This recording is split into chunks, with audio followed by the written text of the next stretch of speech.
Welcome to our channel. Today we how to subscribe to Boxcryptor for end-to-end cloud folder encryption, beginner guide step by step clearly. Once on the home page, locate the pricing section in the main menu.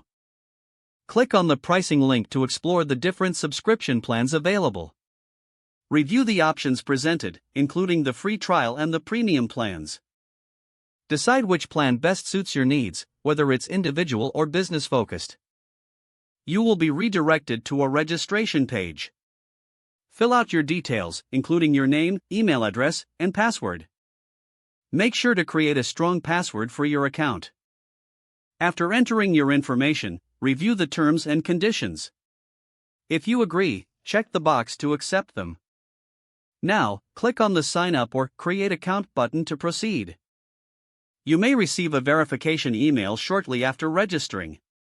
Open the email and click on the verification link provided.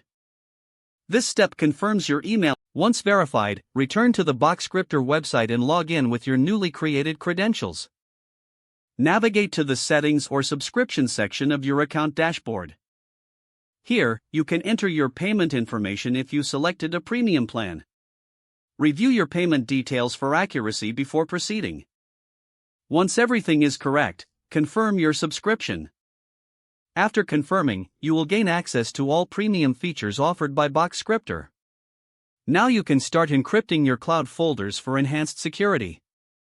Follow the on-screen instructions to install the Boxcryptor application on your device. Log into the application using your account credentials. Start setting up your cloud services and begin encrypting your folders. If the page does not load, refresh the browser or try again in a private or incognito window. Make sure you are using the correct email address, then retype it carefully to avoid small typos. If your password is not accepted, use the reset option and create a new strong password you can remember. Check your spam folder for verification or security emails, then complete any requested confirmation steps. Enable two-factor authentication if available to improve account security and reduce unauthorized access risk. Don't forget to like this video and subscribe to our channel for more step-by-step tech guides.